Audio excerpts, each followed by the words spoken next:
acontecimentos é algo de muito importante. Você pode ter uma dimensão dos fatos. A morte faz parte da vida, mas dói demais a despedida. E quem nos deixou, minha gente amiga, que notícia triste, minha gente. Boris Fausto. Todo mundo que fez vestibular, que entrou na universidade, eu tenho certeza que já ouviu falar desse historiador e cientista político, porque a gente costuma assistir os vídeos dele, né? Os vídeos são excelentes, é um grande conteúdo para qualquer concurso, qualquer vestibular, para o Enem, enfim. Eu mesmo passei em agronomia, passei em biologia, passei em química, assistindo aí aos vídeos com essas aulas maravilhosas do historiador Boris Fausto. Pois é, minha gente amiga, infelizmente um dos maiores historiadores do Brasil, Boris Fausto, faleceu nesta terça-feira, dia 18, em São Paulo, aos 92 aninhos. O velório será na Funeral Home, na região da Avenida Paulista, a partir de 8 horas de quarta-feira, dia 19.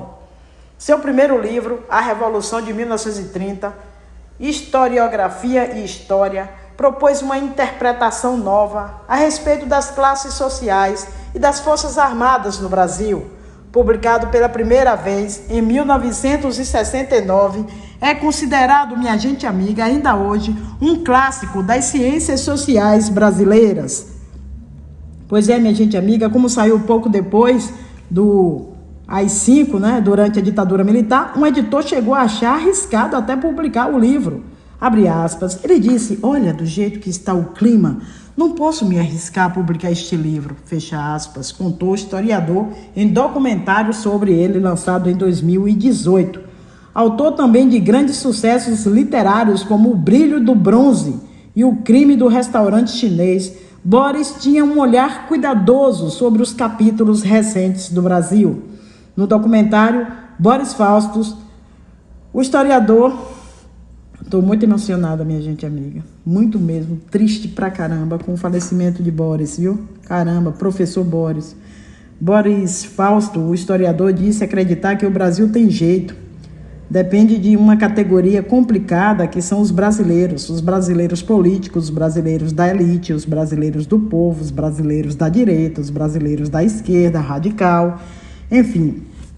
O funcionamento da democracia no Brasil se precarizou muito, mas eu continuo achando que o regime democrático é fundamental. Ele falou isso aí, minha gente amiga. Ele também falou sobre história e memória no documentário, ao comentar sobre o filme Amnésia. Eu vi um filme, Amnésia, né? Eu vi o filme O Amnésia, que tinha um personagem que só lembrava do que imediatamente aconteceu. E ele era manipulado de todo jeito. Então, acho que radicalizando na ficção, o que pode haver é um desinteresse, uma desvalorização da história, o que é uma forma de amnésia. Fecha aspas. Em março de 2020, começo aí da pandemia, Boris conversou com o seu filho, o sociólogo Sérgio Fausto, e o jornalista Renato Lopretti, né? E a jornalista Renata Lopretti, da Rede Globo, em um episódio do podcast O Assunto. Pai e filho contaram como fazia para matar a saudade, a rotina em quarentena e os planos para quando tudo voltasse à normalidade. Último livro, minha gente amiga, em 2021, Boris publicou Vida, Morte e Outros Detalhes. O livro nasceu a partir de um acontecimento pessoal, a morte do seu irmão Rui Fausto, no início da pandemia. A obra traz um conjunto de memórias e reflexões sobre relações familiares, as rivalidades do afeto e o envelhecimento e a finitude. Abre aspas, da minha parte, a pandemia fez reviver o passado, que se tornou uma presença cotidiana e me aproximou ainda mais de meu irmão Rui pela via do divertimento. Sua morte inesperada e essa aproximação me impulsionaram a escrever este livro. Passo a passo, sem um esquema prévio, fecha aspas, escreveu Boris Fausto no início do livro. Resultado do luto íntimo e pelo Brasil durante a pandemia da Covid-19, o livro divide-se em 3 partes. Na segunda e na terceira partes, uma série de vinhetas compõe um mosaico sobre a fugacidade da vida e a fragilidade dos afetos. Que Deus conforte o coração da família, dos amigos e dos muitos fãs, estudantes, né, minha gente amiga, que realmente perdeu aí essa alma maravilhosa. Ele é paulista, nasceu no dia 8 de dezembro de 1930. Primeiramente formou-se em bacharel em Direito pela Universidade de São Paulo em 1953. Depois, em 1966, graduou-se em História pela mesma faculdade, onde se tornou doutor em 1969. Foi professor no Departamento de Ciências Políticas da USP e colunista semanal do jornal Folha de São Paulo. Também integrou aí a Academia Brasileira de Ciências. Ou seja, minha gente amiga, o cara era simplesmente uma mente fantástica.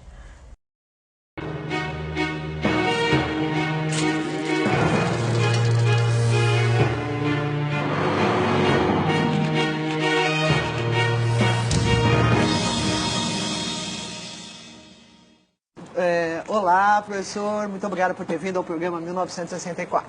Eu é que fico muito contente de estar aqui com você. Nós é que agradecemos a sua presença. Vamos deixar isso bem claro. Ok. Está esclarecido. Vamos lá.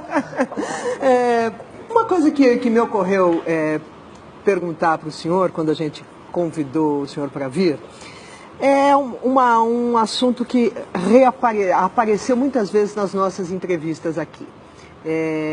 Algumas vezes, não muitas vezes, que é a discussão entre estar presente nos acontecimentos, ser ator, vamos dizer, dos acontecimentos, e depois contar os acontecimentos. Então, o ex-governador José Serra, por exemplo, disse isso muito enfaticamente, que é muito diferente ter participado e depois, em relação à visão, a visão é muito diferente de quem participou em relação à visão que os historiadores têm depois. Como é que o senhor vê essa questão? Eu acho que a presença nesses acontecimentos, a participação mais do que a presença nesses acontecimentos, é algo de muito importante. Você pode ter uma dimensão dos fatos e de certos momentos que são muito expressivos, mas que se perdem, que quem não participou diretamente não tem. Sim. Agora, por outro lado, os não envolvidos também têm a vantagem de ver com um certo distanciamento, com menos paixão, e isso ajuda. Mas no frigir dos ovos, pensando no Serra, eu acho que o Serra tem analisado bem essa conjuntura e tem ganho muito pelo fato dele ter participado diretamente. E em relação, porque sempre há divergêncies, então outro momento desse, o historiador Marco Antônio Villa participou de um Roda Viva com o ex-ministro do governo Jango, Almino Afonso. E ali, novamente apareceu essa questão, porque o Almino, num certo momento, chegou a dizer que o Villa estava imaginando demais. De novo, essa questão apareceu. O senhor acha que a única diferença, afinal, é essa, entre estar apaixonado por ter participado e estar mais distanciado porque está estudando ou está olhando depois? Não, eu acho que não é só isso. Não é só isso. Acho que isso é um elemento que se tem, mas eu não acho que seja isso. Eu acho que há muito também de concepção ideológica aqui. Tá bom. Por exemplo, no exemplo que você está dando, o Almino, meu colega de faculdade de Direito, foi um nacionalista, é um nacionalista desde sempre. Então a maneira dele ver o episódio de 64 é uma determinada por isso. O Villa é de uma outra geração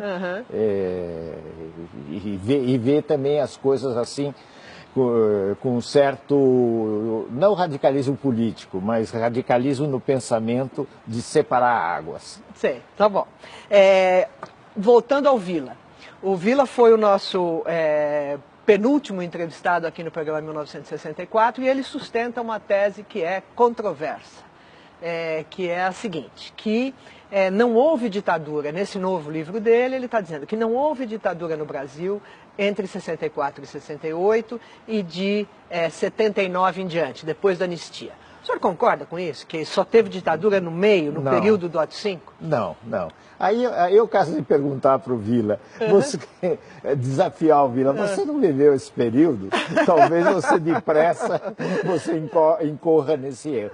Em 64 houve um golpe, houve deputados caçados, houve períodos em que as liberdades foram suspensas, houve perseguições, pressões sobre a imprensa. Agora, é evidente que isso é uma ditadura. Agora, que 68 as coisas se agravaram e que 68, de certa forma, opera um corte para agravar a ditadura, isso também é verdade. Agora, como é que o senhor... o que é que delimita ditadura, de autoritarismo, de regime brando? Como é que a gente... como é que a gente trata disso? Como é que profissionalmente se trata disso? Bom, dita branda é uma palavra maldita que já deu muita dor de cabeça por aí para quem disse. Agora, ditadura é uma expressão geral. Não é, digamos, se a gente for falar em termos científicos, é uma expressão geral que cobre tanta coisa que acaba não especificando muito. Eu acho que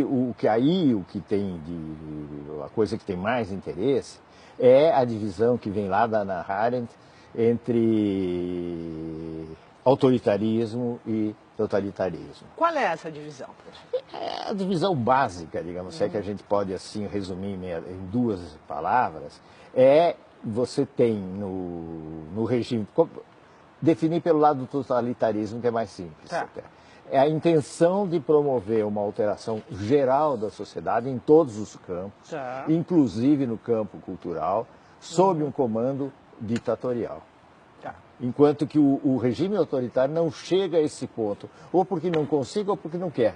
Tá. Então, nesse sentido, os regimes brasileiros de ditadura foram todos ditaduras autoritárias. Tá bom. O que não significa desculpá-las, porque no tempo em que essas questões eram prementes, porque era o tempo da luta para acabar com a ditadura, quem chamasse a ditadura de autoritária e não totalitária corria o risco de ser mal entendido.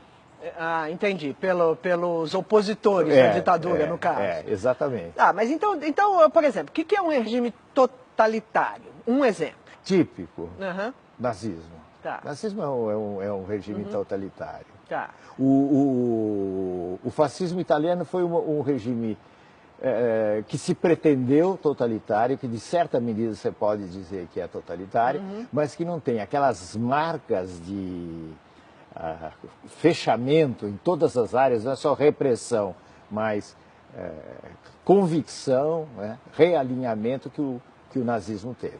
Tá.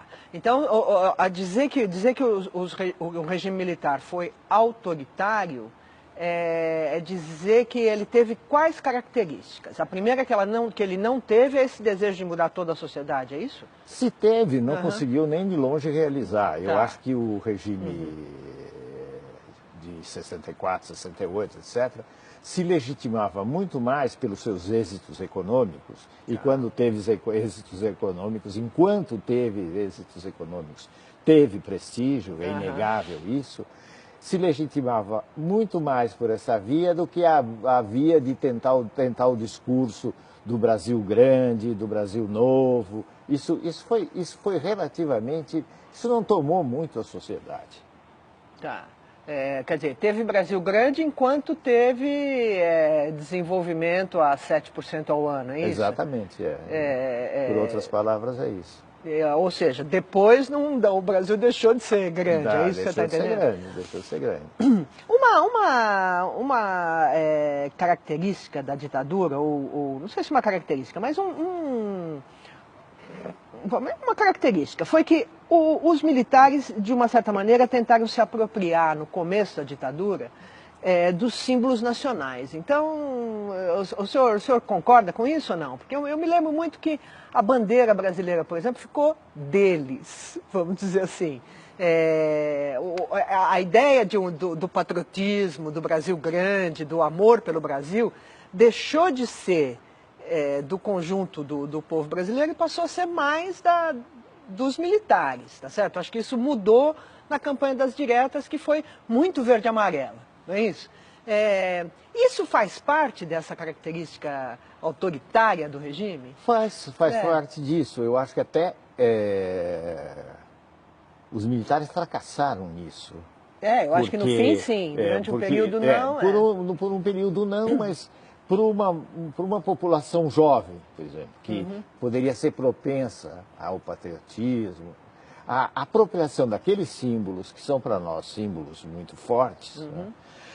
A apropriação, de certo modo, exclusivista do Brasil, o Brasil que é, contra o Brasil dos que não são na realidade brasileiros. É o ame ou deixe. É o ame ou deixe, quer dizer, você, num regime totalitário, voltando à tua pergunta, não se coloca o ame ou deixe, a não ser no caso, digamos, usar um instrumento de estabelecer um estigma numa parte da população, como é o caso dos judeus na Alemanha, etc. A não ser nesse caso, no regime totalitário, a ideia é somar forças em torno do Estado e da criação de um suposto homem novo. Quando você divide, você já está num grau, num outro grau, quer num dizer, grau mais se ame abaixo. ou deixo, Bom, já desistiu. Então eu deixo, E aí veio aquela história, o último apagar a luz, quando a coisa começou a degringolar. Professor, e como nasce esse pensamento autoritário, ou desde quando o autoritarismo está presente nas Forças Armadas brasileiras? Desde sempre, desde sempre, de alguma maneira. O que não significa que o Exército, falando especificamente do Exército, o Exército fosse algo monolítico ao longo do tempo. Isso não faz sentido. Mas, desculpe. Não foi nada. Pode dizer. No plano histórico, o Exército Brasileiro é um exército que tendeu a ser uma representação muito colada ao Estado, até como instituição, uma espécie de guardião da ordem. E nunca viu com muito bons olhos, agora um pouco no terreno econômico, liberalismo, mercado, sempre viu o voto com algumas restrições, etc.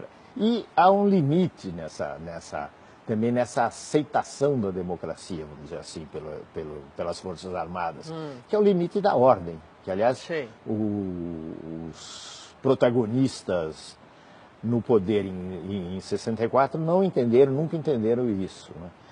O que eu quero dizer é o seguinte, assim? Não entendi. Eu vou tentar traduzir.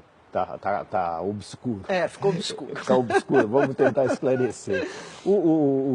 A questão é a seguinte, numa disjuntiva, numa situação em que se deva preservar, a escolha entre preservar a democracia com riscos à ordem social, né, a democracia é um valor menor diante do valor principal de manter a ordem social e, sobretudo, manter a hierarquia das Forças Armadas. Esses são valores fundamentais. E, nesse sentido, não quero dizer que as Forças Armadas, é preciso entender, estivessem tramando sempre conspirações ao longo dos anos. Não é isso. Mas elas tiveram um papel muito forte na vida política e sempre com esse limite. O limite de que, vamos dizer, a democracia, tal como concebida pelo liberalismo, sobretudo, na ótica militar, foi sempre um valor relativo. Frente a um valor absoluto da ordem, ou da pátria, da unidade nacional.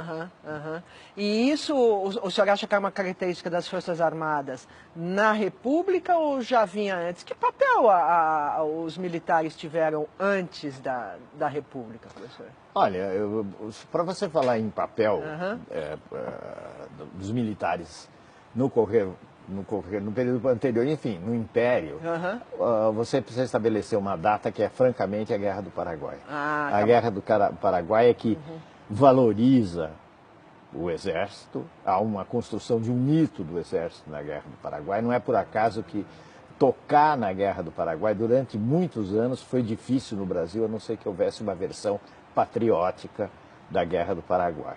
A partir daí, realmente, você tem uma inserção das Forças Armadas na vida social, mas já na vida política, inclusive com algumas divisões.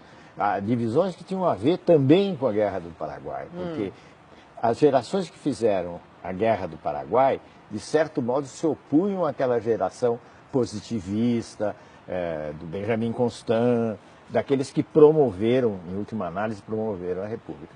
A partir daí, você tem um quadro que, desmentindo um pouco o que eu falei, não tem problema nenhum, né? Você tem um quadro na Primeira República em que, pelo menos até os anos 20, o Exército perde influência, porque você tem uma federalização extrema e os grandes estados têm um peso muito grande, e as forças públicas, que vieram a ser as polícias militares hoje, mas as forças públicas tinham outro poder de fogo, de atribuições, as forças públicas foram um instrumento de garantia de ordem ou de garantia de certas unidades grandes da federação, no caso de São Paulo, sobretudo, que superou, todas essas unidades superaram o Exército. Então as forças públicas ficaram mais fortes, eram tropas também, é isso? Eram tropas também, elas eram tropas também. Então quando você chega por exemplo, a Revolução de 32 em São Paulo, claro que o Exército já a essa altura era mais forte do que a Força Pública Paulista, mas a Força Pública Paulista tinha recursos materiais e recursos ideológicos, inclusive, para sustentar uma luta de vários meses contra o governo federal. Tá bem. Então foi ao longo da República que o Exército foi se fortalecendo, é isso? Exato. Exato. Quer dizer, o Exército, num primeiro momento, se fortaleceu na Guerra na proclamação da República, o Exército se fortalece, porque é o Exército quem dá o golpe, é o Exército que, no início da ideologia, também autoritária, você pensar Deodoro, Floriano, sobretudo, Floriano é uma figura, digamos, autoritária, reformista, algo assim. Ele era o Marechal de Ferro. Ele era o Marechal de Ferro e foi tomado por movimentos populares assim, sobretudo no Rio de Janeiro. Mas quando as elites de São Paulo e as elites de Minas, no primeiro momento, ganham essa parada, né, aí eles entram rapidamente a um plano inferior com a instalação do que eles chamavam, aliás, no Exército se falava, ironicamente e negativamente, a República dos Fazendeiros. Triunfa a República dos Fazendeiros. Ou seja, era depreciativo em relação a essa fase. As oligarquias, né, que era a República então, dos nesse sentido, mas nesse sentido, o Exército, então, a gente poderia dizer que ele era progressista? Ele estava ao lado das classes despossuídas, talvez? Bom, você me lembrou uma frase pomposa dos tenentes dos anos 20, que diziam o Exército é a síntese da representação do nosso povo. Bom, isso aí é retórica. Não era a favor, não era representante de classes despossuídas, que aliás as classes despossuídas nunca chegaram tinham pouca voz, tinham muito pouca voz. Mas tinha uma atitude anti-oligárquica, com os méritos e os deméritos dessa posição. Daí as revoluções tenentistas dos anos 20, daí a entrada do Exército, as expectativas do golpe do Estado Novo, daí o projeto da Revolução de 30, e daí o projeto autoritário que foi desembocar no Estado Novo, que não é um golpe do Exército, mas que tem, todo mundo sabe disso, total beneplácito do Exército. Então, isso é uma coisa que eu queria, já ia perguntar. Que papel o Exército teve no Estado Novo e na fase do Getúlio, na primeira fase? Teve um papel central, sustenta o regime. O Getúlio, se você ler o Diário de Getúlio, em várias passagens, ele demonstra desconfiança com as tendências do Exército. Mas, ao mesmo tempo, ele sabe que ele precisa contar com o Exército e que ele vai construir amarras com esse Exército. Quando a situação leva a uma conjuntura que colocava a hipótese de uma ditadura no ar, o que acontece? O Getúlio vai encontrar apoio, primeiro no setor, não na ordem da importância, mas primeiro na exposição. Primeiro nos setores dominantes na economia, né? Eles fecham Getúlio fecha com esses setores, né? Há toda uma preparação para se saber como é que como é que esses setores reagiriam ao golpe. E a resposta é muito favorável. E depois há realmente o preparativo do golpe, que o golpe é simples, né? E nisso o Getúlio depende, o governo, digamos, para não personalizar demais, o governo depende muito das Forças Armadas, que, aliás, quando não quiseram mais a permanência do Getúlio, o derrubaram em 45. Não foram só eles, a conjuntura internacional, movimentos das ruas, etc, etc. Bom, mas o que o senhor está me contando é que até agora os militares sempre estiveram, vamos dizer, disputando o poder, pelo menos disputando ali no Brasil até agora, nesse período. Afastados durante a República dos Fazendeiros, mas próximos no começo da República, depois Revolução de 30, Getúlio, e depois o próximo momento em que eu acho que eles vão aparecer muito vai ser já na revolta dos Argastos Juscelino ou antes? Não, no episódio de 45. Isso. Né? Porque como é uma frase comum se dizer, os mesmos generais que promoveram a ascensão do Getúlio em 37 foram os que o derrubaram em 45. Tá. E depois, toda a República Democrática, até o golpe, tem o seu aval, a sua garantia no comportamento das Forças Armadas. Tá, ok. Então isso vem muito antes de episódios... Como, por exemplo... por exemplo, o que você citou. O Juscelino e depois, mesmo antes da posse do Jango. O Juscelino, aliás, foi um dos méritos do Juscelino, foi ter acalmado muito as divisões no interior do Exército que se tornaram profundas. Isso é uma coisa também que deve ser dita. No contexto da Guerra Fria, aí nós já vamos pegar um outro atalho, mas no contexto da Guerra Fria, as divisões no interior do Exército entre os chamados os pró-Estados Unidos e os nacionalistas foram divisões muito fortes. Houve eleições no clube militar com violências que chegaram à tortura, que era uma luta em intracorpos. Então pensar essa ideia que o Exército atua unido para sempre ao longo da história também não é verdade. Então, mas em 64 o que a gente tem? Essas correntes nacionalistas inicialmente foram perdedoras, não é isso? Perdedoras. Porque o Castelo Branco era alguém pró-Estados Unidos, tá certo? E o primeiro governo foi nessa direção, não é isso? Claramente. E depois o nacionalismo toma Aí o nacionalismo retoma, mas não é um nacionalismo mobilizador. Não tem nada a ver com o nacionalismo mobilizador, tem alguma coisa. Até o governo de hoje tem alguma coisa com o desenvolvimentismo autoritário. Mas era realmente houve uma mudança aí de inflexão em que as ideias desenvolvimentistas passaram de novo a ganhar força e, por exemplo, as relações econômicas e no plano da política internacional com os Estados Unidos começaram a ter frições, abalos e até contrastes quando o presidente Carter veio ao Brasil e acabou denunciando os casos de tortura.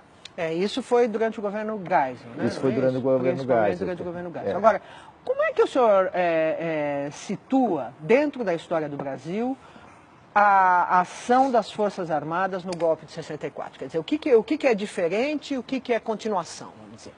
O que é ruptura e o que é tradição? Bom, ruptura é a primeira ditadura militar aberta, quer dizer, até aí os militares tinham um papel enorme, mas não estavam formalmente no poder, né? E não, portanto, não estavam organizando a sociedade da maneira como eles concebiam. Agora, aí também a gente tem que ressalvar que a definição de 64 como uma revolução, como eles gostavam de dizer, Isso, revolução cívico-militar, faz muito sentido, porque os militares não se separaram da sociedade, os militares tiveram um amplo apoio das classes dominantes, extremamente assustadas. E das classes médias E também, das eu acho, classes né? médias. E também de outras Não, classes. Me parece que sim. houve várias demonstrações Sim, disso, sim, né? sim. Eu acho que tem. Você tem aí uma relativa passividade nos setores operários, que foi uma coisa que surpreendeu muito os analistas e os que acreditavam numa virtude meio mítica, vamos dizer assim, da classe operária, dos trabalhadores, esperando que os trabalhadores dessem mais do que realmente eles podiam dar. Pois é. Né, do que eles podiam dar. E teve uma mobilização de classe média, um apoio, como você sabe, muito forte. E uma das bandeiras, eu acho que isso é uma coisa interessante, uma das bandeiras muito significativas na mobilização era o mais sabido, o medo do comunismo. Vamos perder o que temos. Né? E digamos que o governo Jango, com o seu palavreado, que ia muito além da possibilidade, ajudou a incrementar esse medo.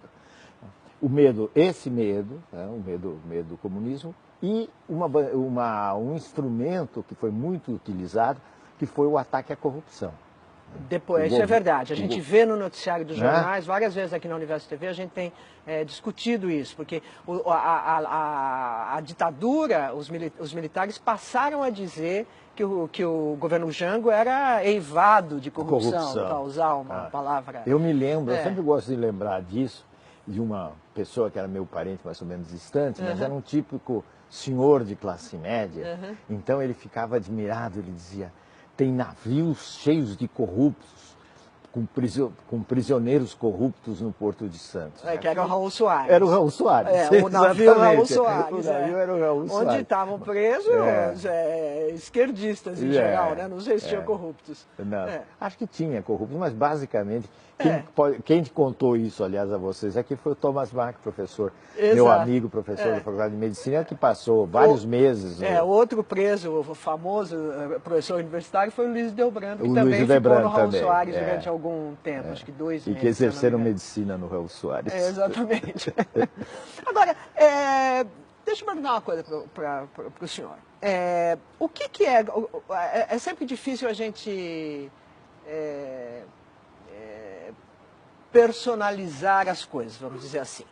Mas eu queria fazer uma pergunta. O que é que o senhor acha que...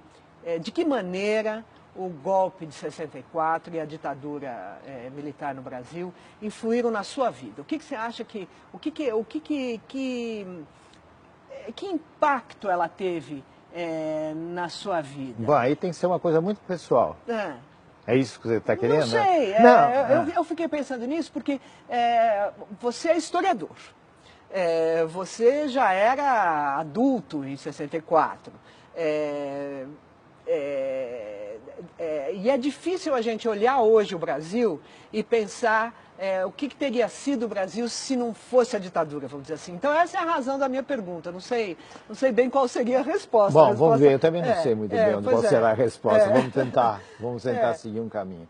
Bom, aí é uma coisa que é por isso que eu disse que é muito da vida pessoal, é o momento em que a ditadura, o golpe de 64 me pega, que pessoalmente é um momento de virada. Eu tinha abandonado o radicalismo político há uns 2 anos e estava com um projeto, eu vou dar uma virada intelectual na minha vida. Eu não era historiador e tal, e nunca fui historiador, a rigor não fui historiador profissional. Bom, então, o que a coisa mudou, em que sentido mudou? Eu acho que a ditadura concorreu, no meu plano pessoal, para acentuar o meu lado mais privatista e mais disposto ao gosto pelo conhecimento, ao publicar coisas, né? Colocar no papel coisas imaginadas, o encanto pela história. Agora, eu vivia aquele Brasil dos anos 64. O que é que mudou muito? O que mudou foi a criação, para pegar um fator, o medo. Né? O medo. Em 64 eu acho que...